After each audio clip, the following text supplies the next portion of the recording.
Da war einmal ein Kopflos, die hat sich eine neue Wohnung gesucht.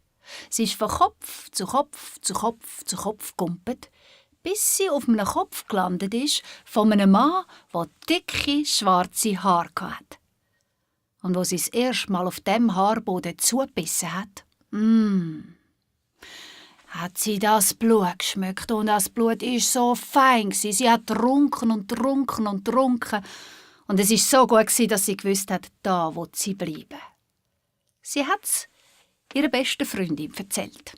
Und ihrer Cousine und ihrer Schwester und ihrem Bruder. Und schlussendlich sind 10 Kopflüsse zusammengekommen, die alle auf dem Kopf von dem Mann leben wollten. Damit das Zusammenleben auch gut geht, haben sie eine Abmachung gehabt. Sie haben mit dem Mann abgemacht, dass sie nur immer am Tag zubeissen würden. Und zur Nacht, wenn er am Schlafen ist, werden sie ihn in Ruhe lassen. Und an das haben sie sich gehalten. An einem Tag haben sie einen Besuch bekommen von einer anderen Laus. Die wollte bei ihnen Ferien machen. Und das war eine Hundslaus. Und als die das erste Mal zugebissen hat, da hat sie nicht genug bekommen, weil so gutes Blut hat sie noch nie gehabt. Wie bei dem Hund, wo sie gewohnt hat es nicht so gut geschmeckt. Und sie ist 2 Wochen geblieben, aber nach 2 Wochen hat sie noch länger bleiben und so hat sie gefunden, sie will eigentlich gar nicht mehr gehen. Die anderen Kopflüsse haben sich das zuerst überlegen, haben dann aber gesagt, gut, ist in Ordnung, du kannst bleiben. Aber du musst dich daran halten. Wir nur immer am Tag zubeissen und zur Nacht lassen wir den Mann in Ruhe.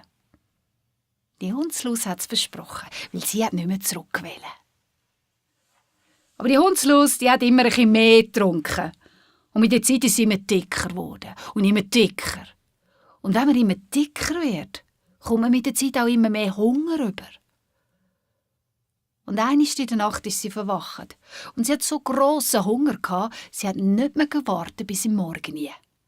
Sie denkt sich, noch so ein kleiner Biss, das macht doch gar nichts, das wird er gar nicht merken. Und die Hundslaus hat zugebissen und hat getrunken.